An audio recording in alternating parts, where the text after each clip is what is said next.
इतना सुंदर वचन दीजिए कि आप ये स्वरूप नहीं दिखा सकते।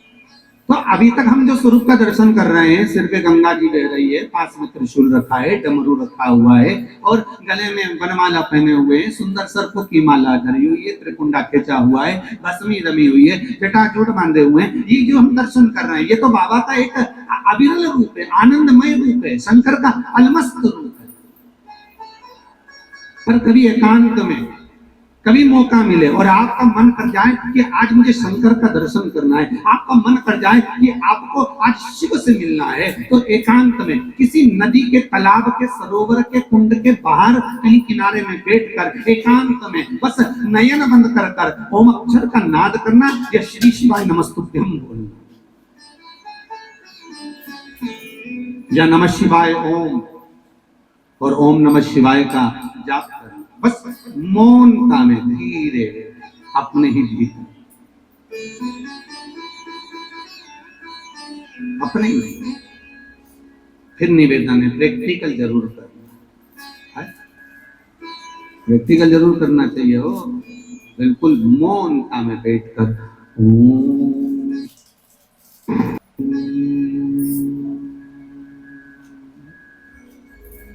नमः शिवाय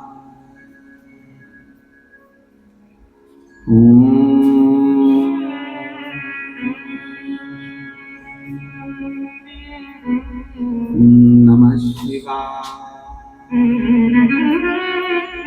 एक मंत्र का जाप, किसी तरंग, किसी नदी, किसी तालाब, किसी कुंड, किसी सरोवर के नजदीक में बैठकर करना, जिस दिन तुम्हारा मन लग जाए, बस एकांत, बहुत एकांत,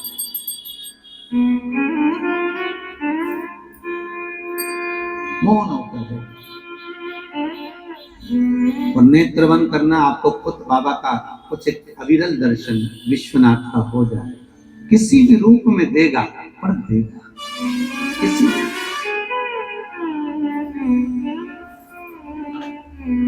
उसका अविरल दर्शन होगा, बस प्राप्त हो जाए। तो कोई ये ना सोचे महाराज शंकर जी का स्वरूप देखकर हमारे भीतर ये भाव जागृत ना हो कि शिव का स्वरूप कैसा है।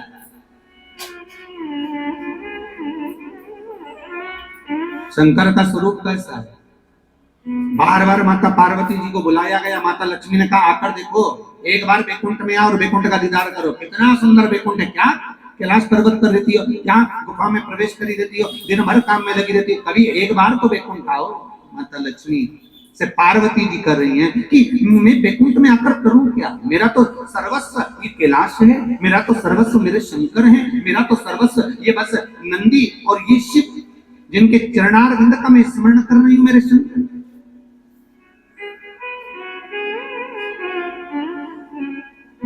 इसके सिवाय मुझे और कुछ नहीं चाहिए।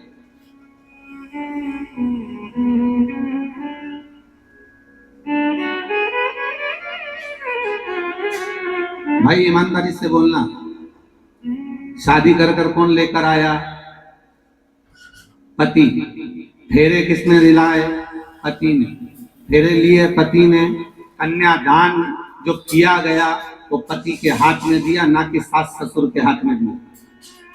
बहुत ध्यान से सुनना रे भैया, सावधानी हो। कन्यादान पति ने लिया, सास ससुर को नहीं दिया।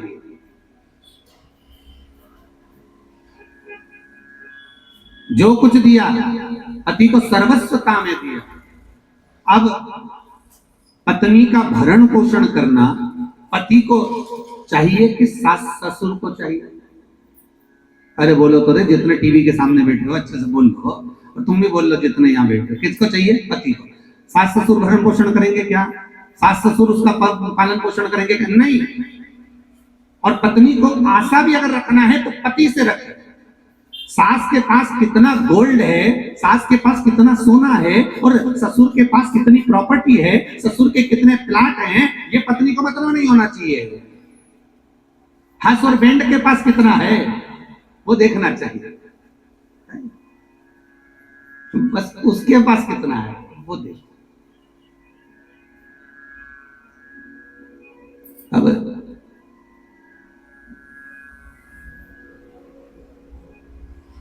और जब भी बहुओं की लड़ाई होती है तो वो लड़ती सास से इसी बात, हमको हमारा हिस्सा दे। तो सास के है क्या, पहले तो ये बताओ, जो हो ले लो, अब है ही नहीं तो देख क्या। निवेदन है आप सबसे, आप कहते हो कि मेरे पिता मेरा भरण पोषण करते हैं, आप कहते हो कि मेरी माँ मेरा भरण पोषण करती है, आप कहते हो कि मेरा परिवार मेरा भरण पोषण करता है, आप कहते हो मेरा कुटुंब मेरा भरण पोषण करता है, पर जिसने आपको जन्म दिया, जिसने आपको मृत्यु लोक में भेजा, वो शंभु, वो त्रिकालदर्शी, वो कैलाशी, वो विनाशी, वो शंकर मेरा ओखड़दानी, जिसने तुम्हें जन्म दिया है, जिसने तुम्हें मृत्यु लोक में भेजा है, बस तुम्हारा इस चित्त का, इस मन का मंगल विवाह उस शंकर के साथ हो चुका है। जब जन्मे थे तब शिव ने अपना बनाकर तुम्हें पैदा कर दिया, क्योंकि हर मनुष्य जब जन्म लेता है तो उसका आकृति एक पिंडी के रूप में होती है। माता के गर्भ में जब पड़ा रहता है एक पिंड के रूप में रहता है, एक मांस का पिंड बनकर रहता है। तो जिस समय तुम पिंडी की आकृति में अपने माता के गर्भ में रहे हो तो तुम शिव के हो चुके हो, तुम शंकर के हो गए हो। अब तुम्हारा भरण पोषण करना, तुम्हारा पालन करना, तुम्हारी चित्तवृत्ति को धारण करना, ये शिव का काम है, ये शंकर।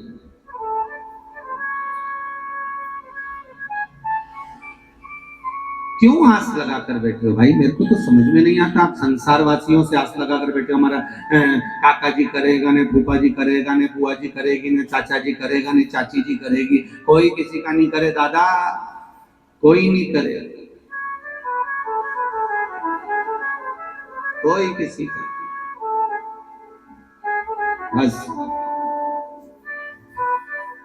संसार में अगर आपने आज तक उस परमात्मा को अपना बना लिया, एक बार मेरे शंभु को, त्रिकालदर्शी को, कैलाशी को, अविनाशी को, शंकर को अपना बना लिया, फिर कहीं नहीं भटकना, वो सब कुछ कर देगा, सब कुछ।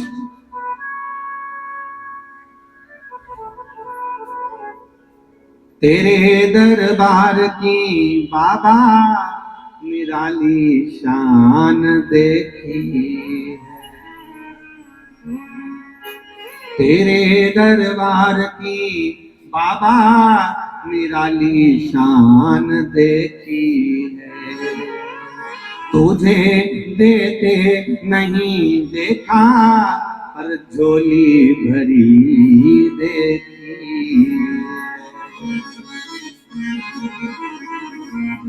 बस उससे निवेदन करते रहो, मुख दुनिया मोड़ेगी, बाबा तू मुखड़ाना मोड़ी, मेरी लगी परी तीनू, बाबा तू वेना तोड़ी। जो मेरी प्रीत लगी है बस वो टूटेगा, जो मेरा मन, मेरा चित्त, मेरी वृत्ति तुम में लगी है वो छूटे ना। माता पार्वती जी ने लक्ष्मी जी से कह दिया मैं नहीं आ सकती, तो कहती है कि वैकुंठ देख, वैकुंठ में आकर करना है मुझे, क्या करूं मैं वैकुंठ में आकर, मेरे को वैकुंठ में मन ही नहीं लगता।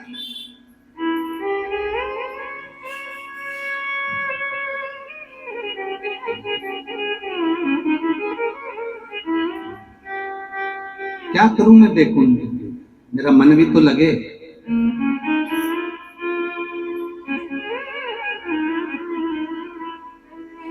जितने लोग यहाँ पर आए हो ना आप लोग, आपकी चित्तवृत्ति में ऐसा महसूस होगा कि आप सारे तीर्थ घूम कर आ गए होगे, और यहाँ रहकर पांव रखकर आपको ऐसा लगेगा कि कहीं बड़े तीर्थ से भी बढ़कर तीर्थ में हम प्रवेश कर गए। ये आपकी चित्तवृत्ति में समाहित होगा,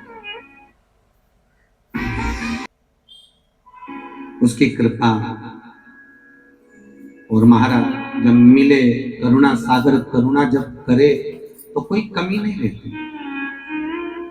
भगवान जब देता है तो छप्पर फाड़ कर देता है, और जब लेता है तो तन का कपड़ा भी फाड़ लेता है। उसकी देने की रीति बड़ी विचित्र है, तो लेने की रीति भी बड़ी विचित्र है।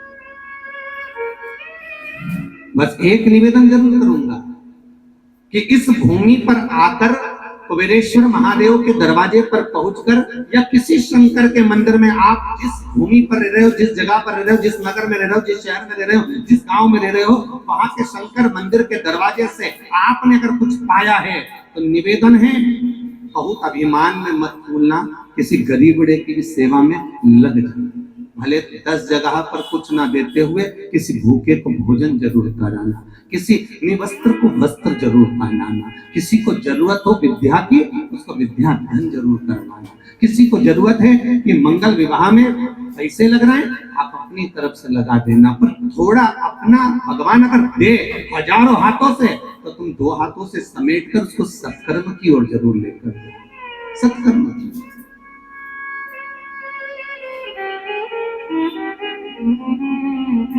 वो देने में कमी नहीं रखेगा, ये पक्का है। विश्वास रखना, बाबा जब देता है तो इतना देता है कि अपने को बटोरा नहीं जाता, बटोरा नहीं जाएगा, इतना देता।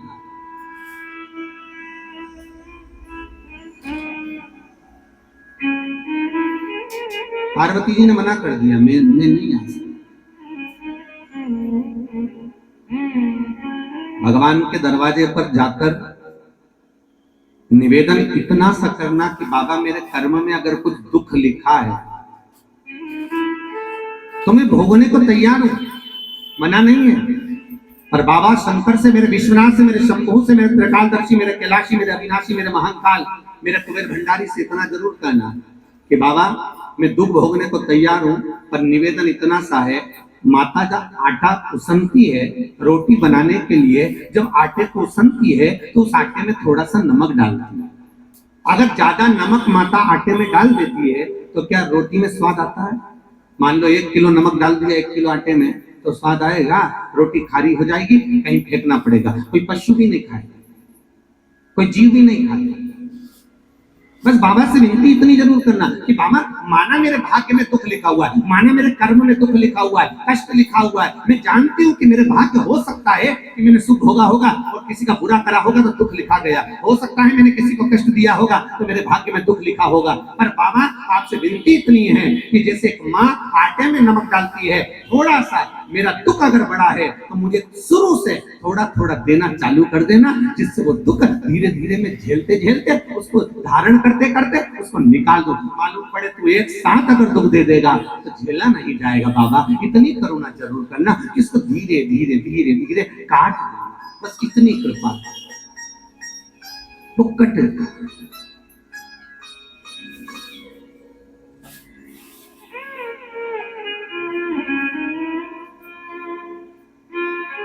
पत्रिका में देखा तो पितृदोष, किसी को दिखाया पितृदोष है, क्या करें? उपाय करिए। घर में दिखाया तो वास्तु दोष है, क्या करें? पाइप तोड़वा के इधर का इधर कर दो, सीढ़ी तोड़वा के इधर कर दो। राशि में दिखवाया तो ग्रह दोष है। सारे दोष मनुष्य को नजर आते हैं और सब कुछ कर लेता है वो, पितृ दोष के लिए भी, वास्तु दोष के लिए भी, ग्रह दोष के लिए भी। पर मनुष्य को सारे दोष नजर आते हैं। जब दुख आता है बस एक दोष नजर नहीं आता अपने कर्मों का कि पहले क्या कर कर आया। वो भी तो दिखवाओ किसी महाराज से।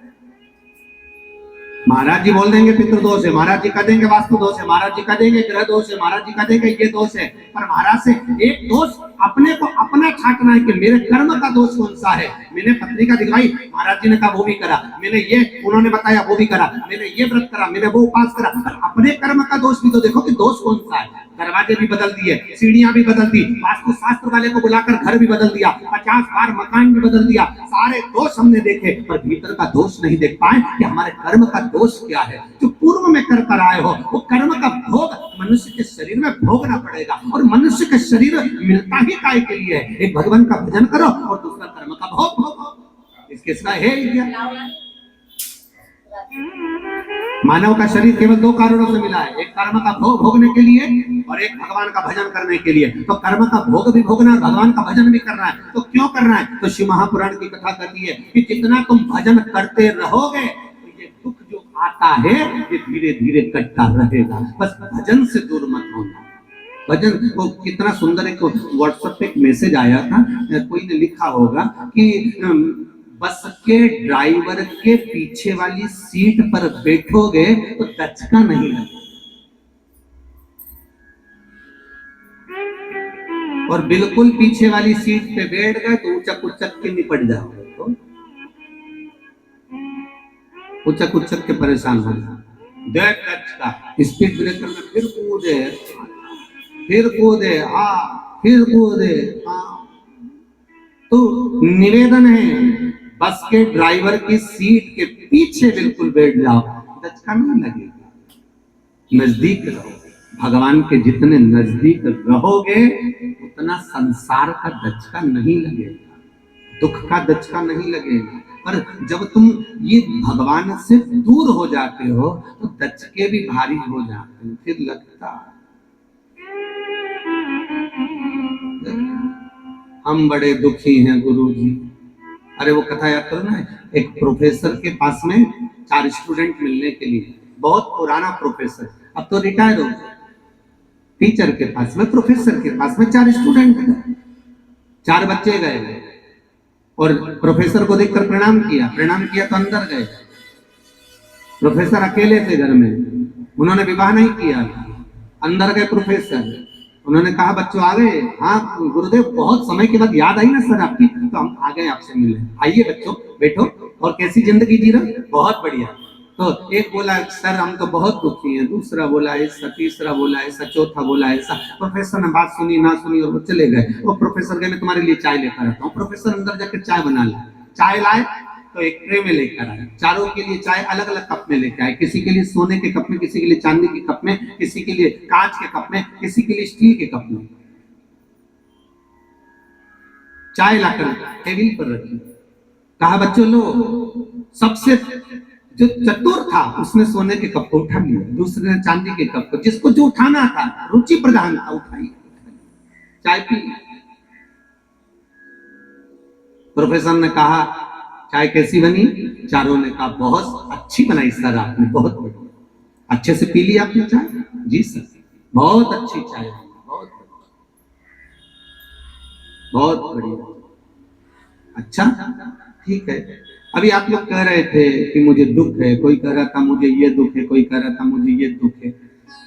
संसार में जैसे ये कप में चाय रखी हुई है, कोई सोने का कप, कोई चांदी का कप, कोई पीतल का कप, कोई मिट्टी का कप, बस उसी तरह संसार में ये भाग्य का कप, संसार का कप सबके पास है। परिवार का, किसी को सोना जैसा सुख मिलेगा, किसी को चांदी जैसा मिलेगा, किसी को मिट्टी जैसा मिलेगा, पर इसके अंतर्गत ये आत्मा जो है ये चाय की तरह है, इसका एंजॉय कीजिए, ये मौका नहीं मिलेगा। मनुष्य का शरीर वापस नहीं मिलने वाला, मानव की देह वापस नहीं मिलने वाली। 84 लाख योनियां काटने के बाद में महाराज 84 लाख योनियां, 20 लाख योनि तो वृक्ष की काट दी, फिर जलचर, थलचर, वायुचर, ना जाने कितनी योनियां काटने के बाद ये मानव का शरीर मिला। और ये मानव का शरीर भी मिला तो ऐसे ही गंवा दिया, रो रो के हम तो बड़े दुखी हैं गुरु जी, हम तो बड़े। अरे प्रसन्न में बोलो, दुखी भी हो तो भगवान के पास जाकर इतनी प्रसन्नता में बोलो, वाह प्रभु क्या प्रसाद दिया है, दुख भी दिया तो ऐसा कि मैं तुम्हें भूल ही नहीं पा रहा हूँ, गजब कर दिया। भगवान जी को सोचेंगे बताओ इतना दुख है और मुस्कुरा रही है, इतना दुख है और इतना हंस रही है। शंकर भगवान भी कहेंगे इतना मुस्कुराती रहती है मेरे मंदिर में आकर, दुख होने के बाद भी, तो जा जैसी मेरे दरवाजे पर आकर मुस्कुरा रही है संसार में ऐसी ही मुस्कुराती है। और मालूम पड़े भगवान के सामने 24 घंटा नयन बंद कर कर आंसू बहाती रहे, कहीं बार बार पोछती रहे, आंसू बहाए। शंकर भगवान भी सोचेंगे काय को आ गई। जब भगवान दूर से देख लेगा फिर आ गई, रोएगी, भगवान के भूल जाओ। पार्वती जी पूछे शंकर जी कहाँ जा रहे हैं? तो आ रही दुखिया बाई। फिर आएगी फिर रोएगी, फिर आएगी फिर रोएगी, इसलिए मैं तो बदलूं। तो कई बार माताएं कहती है आज मंदिर में रौनक नहीं दिख रही, तो शंकर भगवान के हम तो है ही नहीं, तो रौनक कहां से आएगी, हम तो बक गए। अब हम होते तो रौनक नजर आए। अब तुम रोज रोज दुखी होकर रोज रोज रोते हुए भगवान के दरवाजे पर पहुंचोगे तो भगवान भी सोचेगा। बताओ, तुम रोज रोज पड़ोसन को एक ही बात की हो, मैं तो मेरी बहू से परेशान हो गई, मैं तो मेरी बहू से परेशान हो गई, मैं तो मेरी बहू से परेशान हो गई, मैं तो मेरी बहू से परेशान हो गई, तो पड़ोसन कुछ करेगी क्या? अरे बोलो तो सही, पड़ोसन कुछ करेगी? कुछ नहीं। बहू से परेशान है तो बहू के पास जा और जाके उसको गले लगा करके, ए बहू मैं तेरे से परेशान हूं,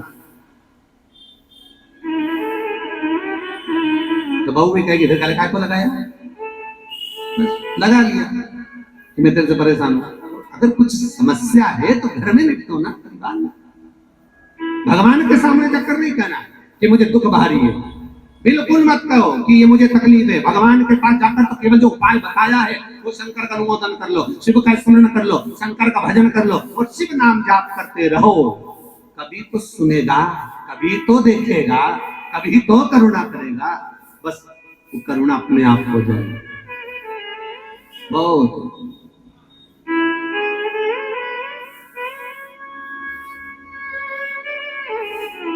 और जब वो करुणा करता है तो महाराज दुनिया कितनी भी पांव पकड़कर खींच ले, दुनिया कितनी भी बुराई कर ले, दुनिया कितनी भी निंदा कर ले, दुनिया कितना भी अपशब्द कह ले, दुनिया कितना भी ताना दे ले, पर जब मेरा विश्वनाथ करुणा करता है तो फिर किसी की भी नहीं चलती, किसी की, फिर किसी की नहीं चलती।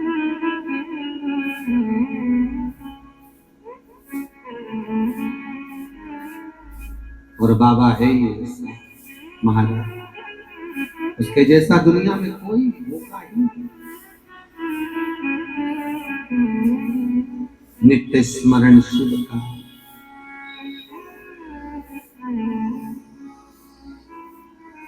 हर भो